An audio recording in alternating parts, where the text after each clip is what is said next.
profesor agregado de Físico-Química en esta facultad y también trabajo en la unidad académica de Educación Química. El tema que vamos a abordar hoy es la historia de la fisicoquímica desde, un poco pensada desde el surgimiento como disciplina, pero también cuáles fueron los antecedentes y hablar un poquito también de prehistoria, ya que pensando en el campo de estudio de la fisicoquímica es bastante extenso y antes de ser reconocida como disciplina ya se aplicaba. Vamos a hablar de algunas definiciones. Cuando hablamos de fisicoquímica es un poco una ciencia que tiene un campo de estudio muy vasto. Fue definida formalmente como una ciencia que usa las leyes y experimentos de la física para explicar qué ocurre en una mezcla de componentes durante una operación química. Esta es una de las primeras definiciones formales de las que hay registro y es debida a Mikhail Vasilevich Lomonosov, un ruso. Esta definición fue presentada en 1752 en un artículo llamado Una introducción a la verídica química física. No solamente nos trajo esta primera definición de físico-química, sino que introdujo la disciplina en los cursos que impartía. Es una persona bastante desconocida, ya que su obra fue quemada, fue censurada, y recién en el siglo XX fue redescubierta. El aporte de Lomonosov fue importantísimo, al punto de que experimentó con la conservación de la masa bastante antes que Lavoisier. Rechazó algunas teorías tempranas como la teoría de la flogisto, también antes de que en Europa comenzaran a caer tanto la flogisto como los diferentes fluidos conocidos como fluidos sutiles.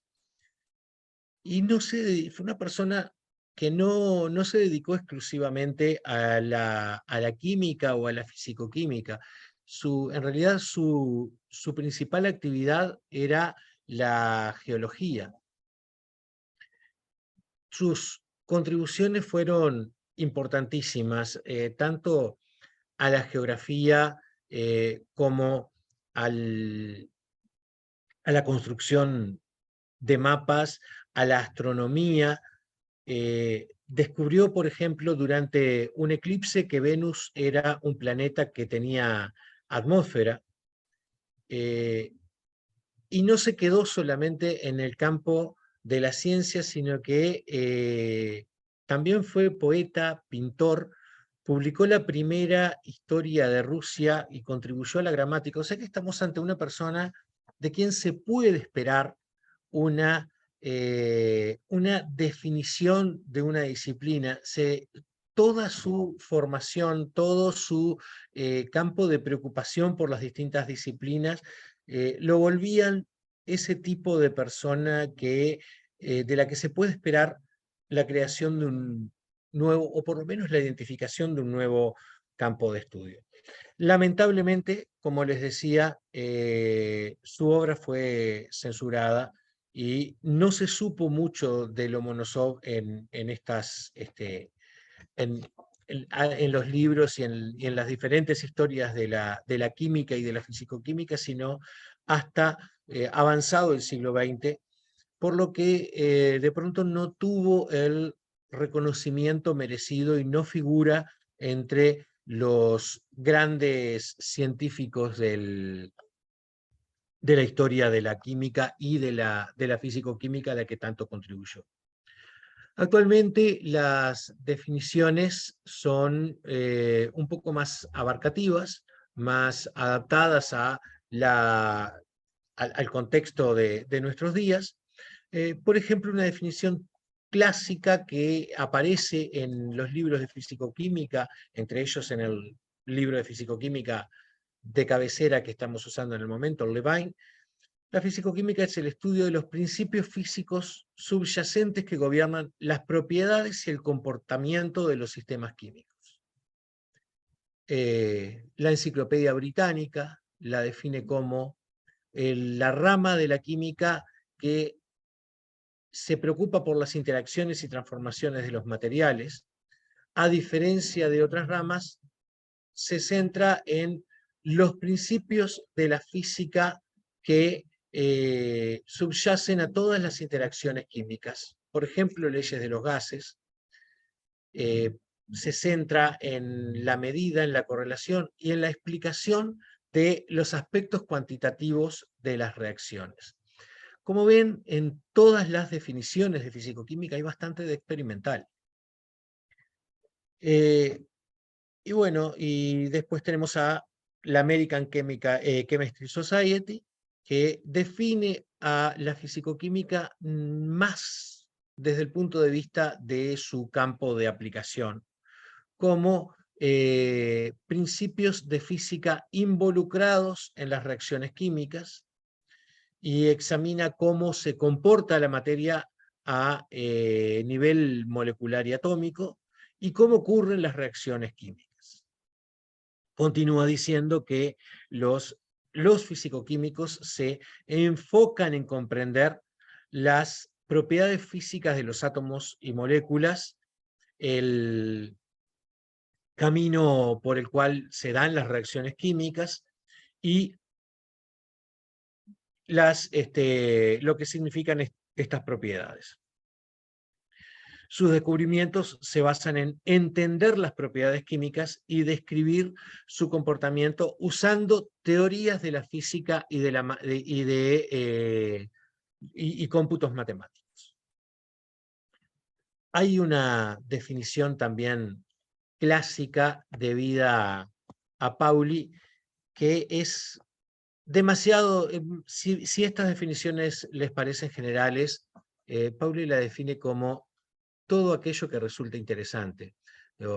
Digamos que se le fue bastante la moto, se pasó unos cuantos pueblos con su definición, pero sí vemos que el campo de la fisicoquímica es muy abarcativo. Si nos centramos un poco en las diferentes subdisciplinas o las diferentes áreas que son estudiadas por la fisicoquímica, vamos a encontrar la termodinámica, nacida prácticamente junto con la fisicoquímica, el equilibrio químico y el equilibrio de fases, la termoquímica, la cinética y la dinámica química, la electroquímica, los fenómenos de superficie. No me alcanzarían posiblemente 5 diapositivas si quisiera poner todas las áreas que tienen que ver con la fisicoquímica. En esta estarían un poco las más importantes, aquellas en las que se centran los textos de fisicoquímica. No puedo dejar pasar aquellas que no atendemos en nuestra facultad, como estructura atómica y molecular, teorías de las reacciones, química cuántica, espectroscopía y termodinámica estadística. Antecedentes. ¿Cómo surge la fisicoquímica? ¿Cómo fue que se fueron dando los diferentes hitos que nos llevaron a identificar y definir una disciplina? Si se quiere, el campo de aplicación o la fisicoquímica como, no como disciplina, sino como técnica, búsqueda de conocimiento, data desde la misma prehistoria, en el que fue cuando el hombre comenzó a utilizar el fuego y a buscar formas de facilitar el movimiento de objetos pesados. Si ustedes van un poco al campo, a los primeros a los primeros temas que se estudian en fisicoquímica, vamos a encontrar calor y trabajo, definiendo calor como posibilidad de aumentar la temperatura de un cuerpo, y trabajo como vinculado a posibilidad de movimiento, posibilidad de utilizar la energía para lograr movimiento. En la antigua Grecia, filósofos como Tales, Heráclito, Empédocles, Aristóteles, manejaban las teorías de los elementos, donde los elementos principales eran la tierra, el agua, el aire y el fuego, y todas las transformaciones las explicaban desde esos 4 elementos.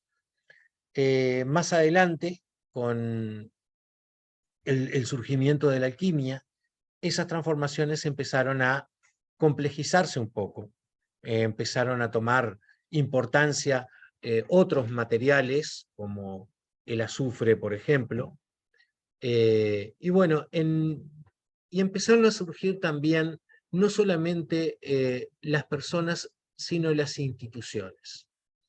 Tenemos el Museo de Alejandría, conocido como Templo de las Musas, en el cual comenzaron a forjarse, a acuñarse y de algún modo a promoverse conocimientos importantes vinculados a lo que más adelante sería la química y la fisicoquímica. Y bueno, mientras en Occidente atravesábamos una época relativamente oscura, en el mundo árabe el conocimiento seguía en avance, y bueno, empezaban a aparecer algunas, y bueno, y la alquimia vivía posiblemente su auge y su apogeo. Entre estos conocimientos antiguos también se han encontrado celdas galvánicas en Bagdad que datan desde tiempos anteriores a Cristo. Entre los alquimistas quiero destacar la figura de María la Judía. María la Judía trabajó en el templo de las Musas, fue una alquimista famosa, también conocida como Miriam, y es principalmente conocida por una metodología de trabajo que es el baño María, una metodología de trabajo muy usada para los estudios de fisicoquímica experimental. Si hablamos de fisicoquímica, estamos hablando en gran medida de los estudios de las respuestas de un sistema ante una perturbación. Por ejemplo, cómo evoluciona un sistema ante un cambio de temperatura, cómo evoluciona ante un cambio de presión, ante un cambio de composición. Para poder estudiar los efectos de las distintas variables, resulta muy útil dejar una de estas variables fija. A través del baño de María, lo que queda fijo en un sistema es la temperatura. Y no fue, por supuesto, que no fue el único aporte de María la Judía a la evolución de la fisicoquímica. Las contribuciones más famosas vienen a través de elementos que permitían lograr la destilación. Por ejemplo, el tribicos, que es un destilador de 3 bocas, ¿no? En este momento nosotros pensamos en el laboratorio de química orgánica y nos resulta bastante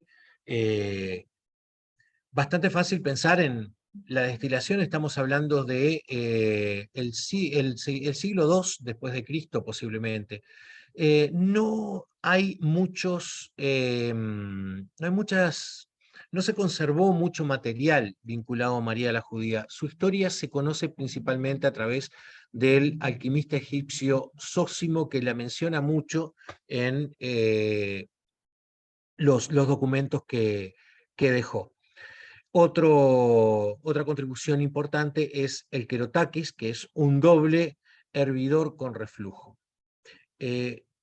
Yo creo que si hablamos de grandes contribuciones a la fisicoquímica, María la Judía nos trajo esto, nos trajo una forma de atender los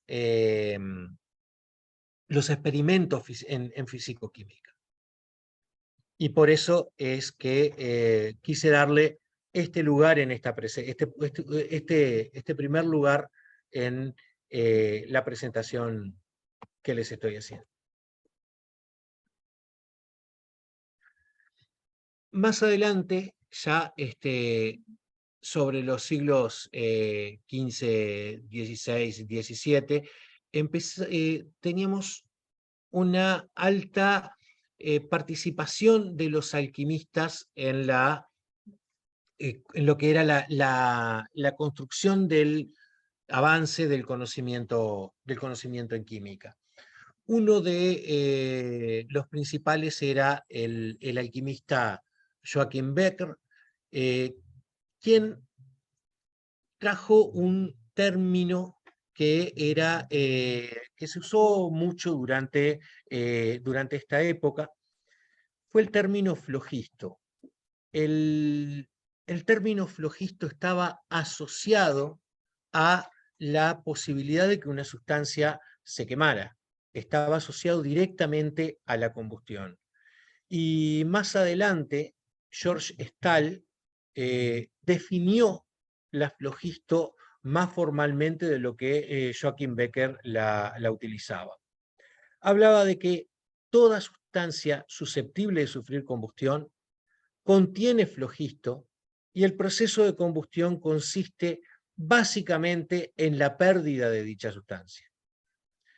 Estaban asociando la combustión a la transformación de la materia en CO2 y agua, básicamente, y la reducción de la materia, la transformación de la materia orgánica en cenizas. Más adelante, esta teoría empezó a mostrar una serie de fallas. Y una de las fallas era justamente que algunas sustancias, cuando eran sometidas a combustión, en vez de perder peso, lo incrementaban. Acompañando a la teoría de la flogisto, se encontraba también otro fluido en tanto la flogisto como este otro fluido que se conoció como calórico, formaban parte de los conocidos como fluidos sutiles. Se incorporaban a las sustancias o eran cedidos de una sustancia a otra, cambiando alguna propiedad. La flogisto cambiaba la masa, el calórico estaba asociado al incremento de la temperatura. Aquellos objetos que incrementaban su temperatura, de algún modo habían recibido calórico, y aquellos que bajaban su temperatura, de algún modo lo estaban cediendo.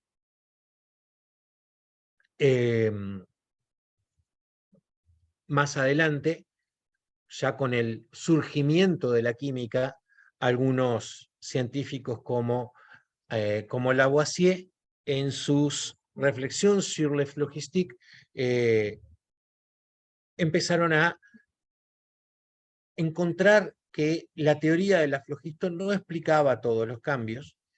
Y bueno, y con los experimentos de Lavoisier sobre la flogisto, sobre todo aquellos experimentos en los que la teoría de la pérdida de algo no asociado a la combustión no terminaba de cerrar, fue que terminó en el descubrimiento nada menos que del oxígeno y de y de los primeros elementos que fueron reportados.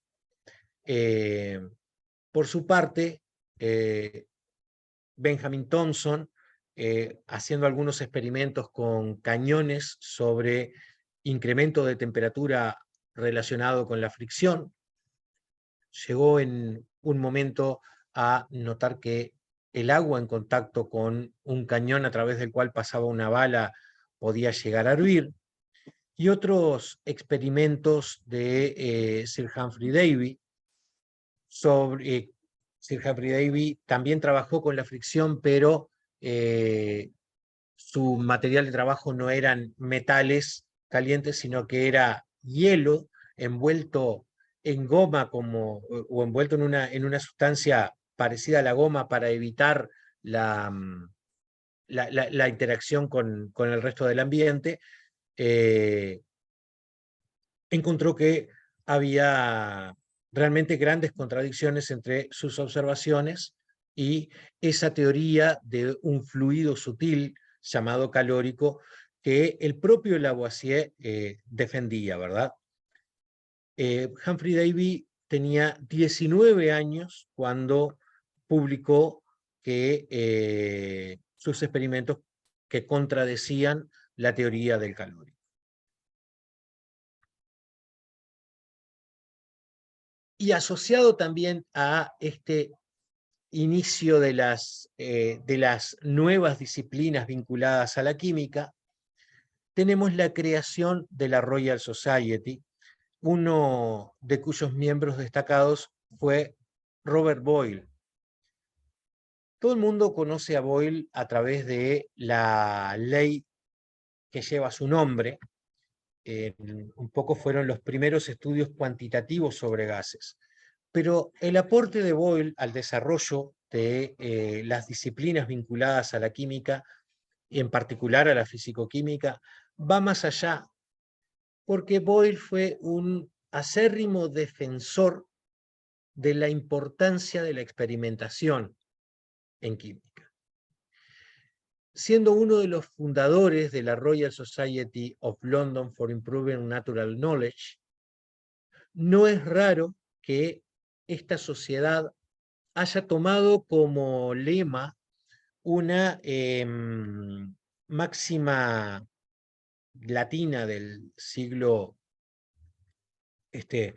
del siglo II después de Cristo, que decía nullius in verba. Esto significa en la palabra de nadie.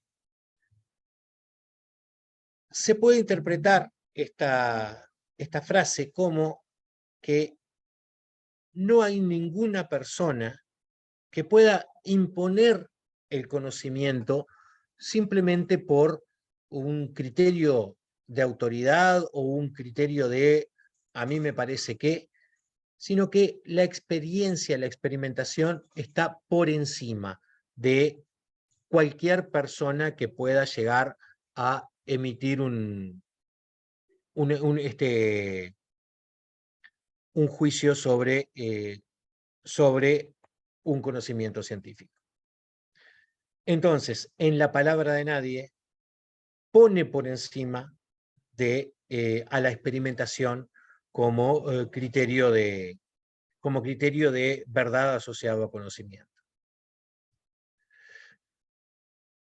Dados estos antecedentes, fueron surgiendo las distintas disciplinas de estudio, entre ellas la fisicoquímica. Pero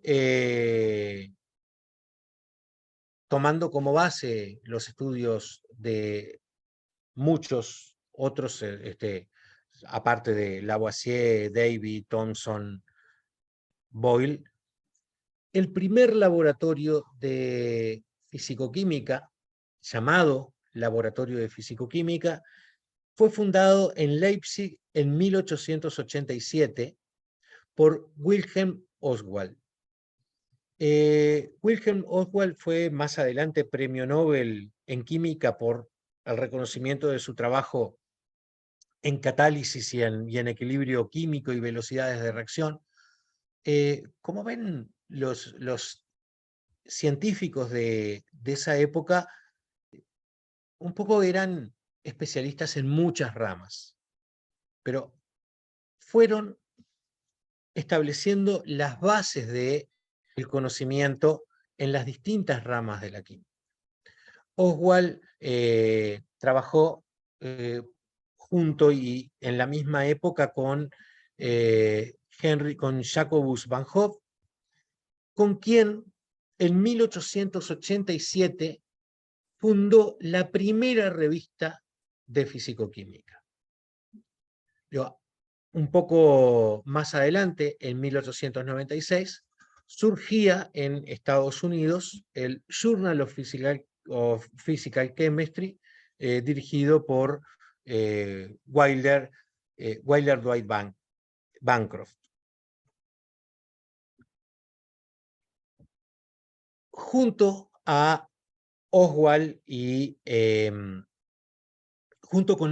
y Van Hoff, una personalidad que se destacó también fue Svante Arrhenius, que en la misma época, 1887, publicó su teoría sobre la disociación electrolítica, la cual le valió el Premio Nobel de Química en 1903. Como ven, estamos hablando de distintos campos de estudio de la fisicoquímica. Hablamos de los estudios de Oswald y Van Hoff sobre equilibrio químico, sobre los estudios de Davy sobre termodinámica, los estudios de Arrhenius ahora sobre disociación. Sin embargo, un poco es considerado padre de la fisicoquímica el estadounidense William Gibbs, que en 1876 publicó su estudio On the Equilibrium of Heterogeneous Substances. Pueden ver en este diagrama representado un eje que es entropía, entalpía, volumen. Los términos energía libre, potencial químico, regla de las fases están directamente vinculados a él, y también a Hermann von Helmholtz, que en 1882 publicó el Proceso de la termodinámica química, y un poco entre los dos fueron estableciendo las principales bases para la termodinámica tal como se la conoce en este momento como una subdisciplina de la física. Cuando hablamos de termodinámica, hablamos de principalmente de energía, calor y trabajo. Hablando de historia de la termodinámica, podemos identificar las primeras máquinas térmicas en los siglos I y II a.C., más allá de que, como les dije al principio, calor y trabajo datan son preocupaciones humanas desde la mismísima prehistoria, ¿verdad? Herón de Alejandría fue el creador de una máquina llamada la eolípila. La eolípila fue una máquina que utilizó el vapor para lograr movimiento.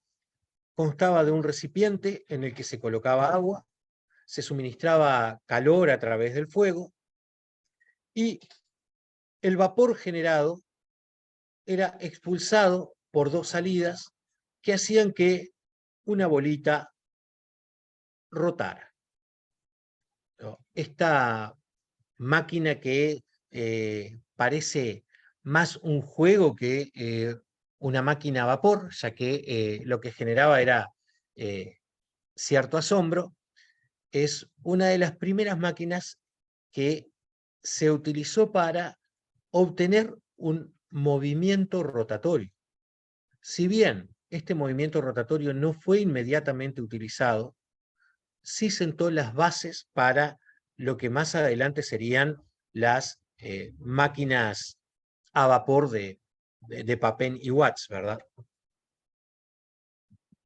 En esta época todavía se hablaba de los 4 elementos y bueno, más adelante fue surgiendo la teoría del calórico como fluido, y a partir de estas teorías fue que fueron surgiendo los diferentes estudios calorimétricos. En particular, Joseph Black realizó una serie de ensayos que le permitieron distinguir dos conceptos, ¿no? El concepto de calor y el concepto de temperatura. Introdujo también otros como el concepto de calor específico asociado al calentamiento de una sustancia sin cambio de fase y el calor latente de cambio de estado. La idea de calórico estaba asociada a los llamados fluidos sutiles, como les dije antes, entre los que se encontraba, además del calórico del flogisto, también la electricidad, y el propio Arrhenius buscaba explicar la luz como fluido sutil cuando estas teorías empezaron a caer y bueno, fueron sustituidas ya que no lograban explicar una gran cantidad de fenómenos y empezaron a aparecer teorías alternativas.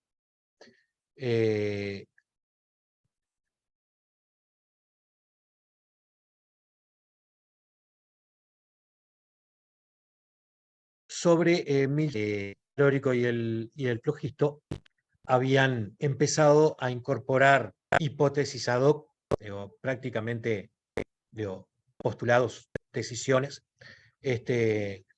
y otros como el aumento de peso de los metales a ser cancelados, no podían ser explicados por la teoría. Joseph Fourier publicó su teoría analítica del calor en 1822 y en 1850 empezaron ya la teoría había sido totalmente abandonada. Igual, de todos modos, en esta época se lograron grandes avances con base más tecnológica que de conocimiento científico, porque la relación entre calor y trabajo, es decir, esa posibilidad de utilizar el fuego como, como, como fuente para lograr movimiento, había permitido que Giovanni Battista della Porta lograra un sistema de elevación de agua por succión asociada a vacío ya en 1601. En 1606 aparece una primera patente de máquina a vapor asociada al desagote de minas. En aquella época las minas de carbón eran subterráneas y la presencia de agua en los túneles era un enorme problema. La misma tecnología que lograba el desagote de minas fue utilizada para poder construir fuentes en las cuales el agua fuera un espectáculo visual, ¿verdad? El desagüe de minas siguió mejorando hasta 1630. En 1680 ya había aparatos de pistón que utilizaban aire caliente y Denis Papin agrega una válvula de seguridad. Denis Papin fue un francés que fue un poco el constructor de los primeros barcos a vapor que navegaban en el río Sena, en París, y no pudo seguir con sus invenciones debido a que eran sistemáticamente saboteadas. Digo, se conserva intercambio de correspondencia entre papel y Boyle, por lo tanto se sabe que estaba conectado con los distintos científicos ingleses fundadores de la Royal Society, pero no logró ser uno de los principales influyentes en el desarrollo de la termodinámica. Sí lo fueron Savery y Newcomen en Inglaterra, con sus máquinas a vapor asociadas al desagote de minas, y por supuesto que lo fue James Watt con su máquina a vapor, que constituyó una de las principales patentes del desarrollo de la tecnología de la utilización del vapor. La parte formal, esto ya es más desarrollo de conocimiento y teoría científica que la aplicación de técnica y tecnología. Comenzó con las reflexiones sobre la potencia motriz del fuego y las máquinas adecuadas para desarrollarla de Sadi Carnot. Sadi Carnot vivió poco, pero su contribución fue realmente enorme, ya que sus estudios constituyeron la base de los enunciados de los principios de la termodinámica. Los trabajos de Carnot introdujeron los estudios en ciclos cerrados y bueno,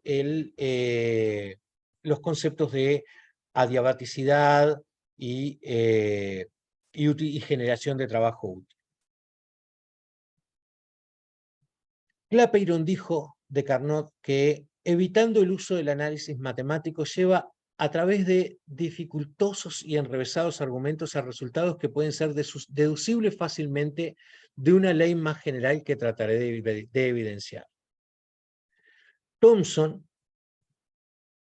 establece que la suposición implícita en la obra de Carnot de que el calor es una sustancia indestructible, Carnot todavía manejaba el calórico, entra en contradicción con los recientes experimentos de Joule, en particular con la proporcionalidad entre el calor generado mediante fricción y en la fricción de un dispositivo móvil con un fluido y el efecto mecánico producido para mover este último.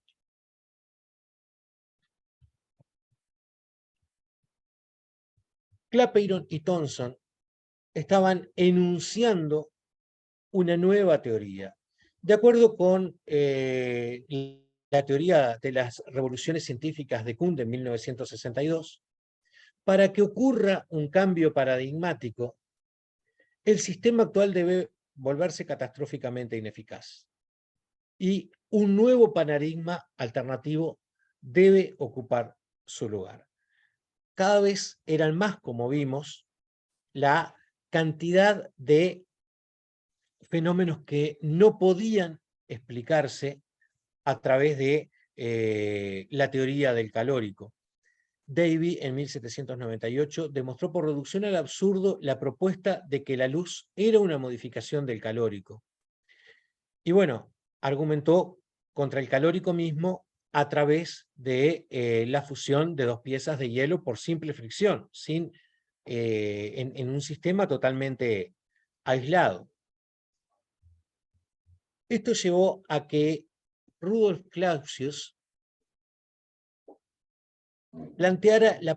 postulara los principios de la termodinámica. En el artículo que da lugar a estos principios, se mencionan a prácticamente todos los científicos de la época, empezando por el experimento de Davy, y junto con William Thomson postularon entonces lo que serían las bases de la termodinámica, que son el principio de conservación de la energía y el segundo principio de la termodinámica sobre la espontaneidad o no de los procesos. En estos artículos se citaban los trabajos que le dieron origen a través de Carnot, Joule, David, Meyer, Rankine, entre muchos otros. Con estos principios nació entonces la termodinámica como disciplina,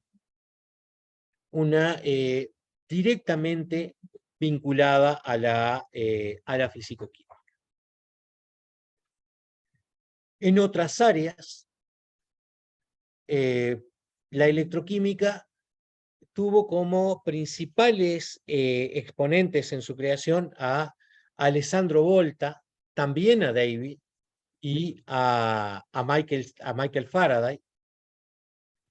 Davy en particular logró la aislación de diferentes elementos mediante electrólisis. Michael Faraday, que no tenía una formación, él trabajó durante muchos años con Davy antes de comenzar a perder sus habilidades mentales. Fue víctima de deterioro cognitivo a edad relativamente temprana. Es a él a quien debemos la definición de equivalente electroquímico. Y bueno, el trabajo de Alessandro Volta fue considerado el inicio de los estudios de la electricidad sobre los compuestos químicos. Otros, Galvani, Daniel, Grove, Leclanché, Nicholson y Ritter, Nernst, además de Arrhenius y Oswald, también tienen importantísimas contribuciones al desarrollo de este campo. Me detuve particularmente en termodinámica porque es una de las disciplinas que más me gusta.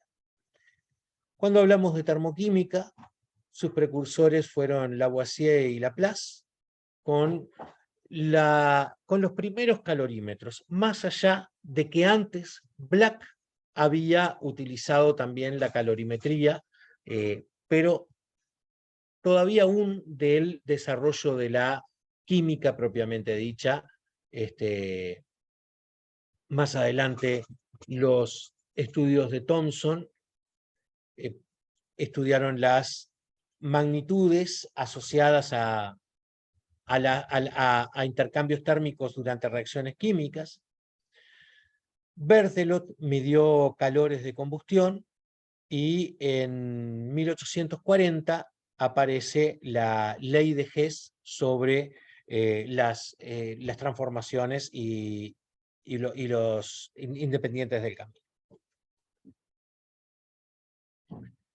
Van Hoff trabajó en cinética química y aportándonos el método diferencial, los estudios sobre el efecto de la temperatura. Y fue Wilhelmy quien nos trajo las leyes cinéticas que vinculan rapidez con concentración a través de una constante. Los principales estudios de equilibrio químico vienen con Clapeyron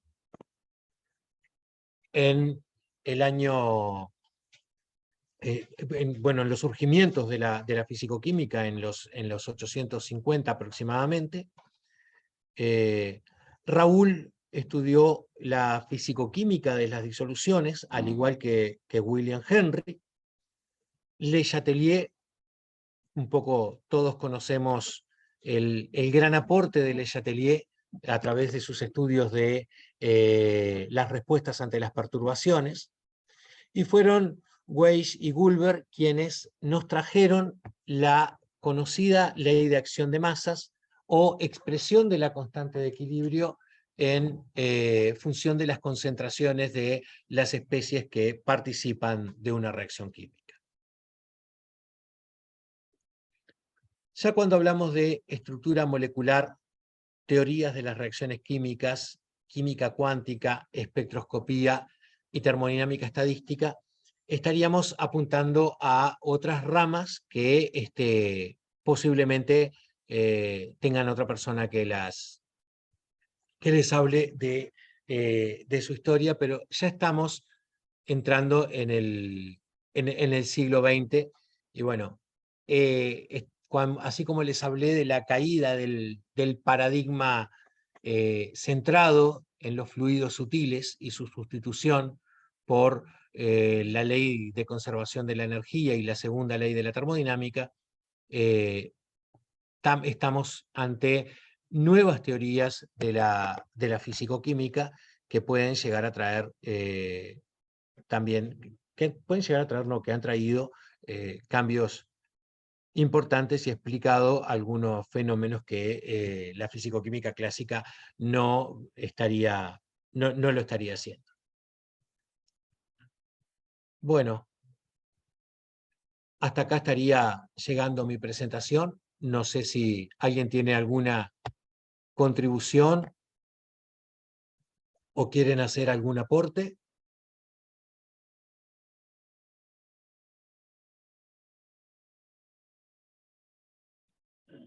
Todo muy claro, muchas gracias. Bueno, si no hay preguntas, entonces me voy a acordar de seguir la indicación de Natalia, dejar de grabar.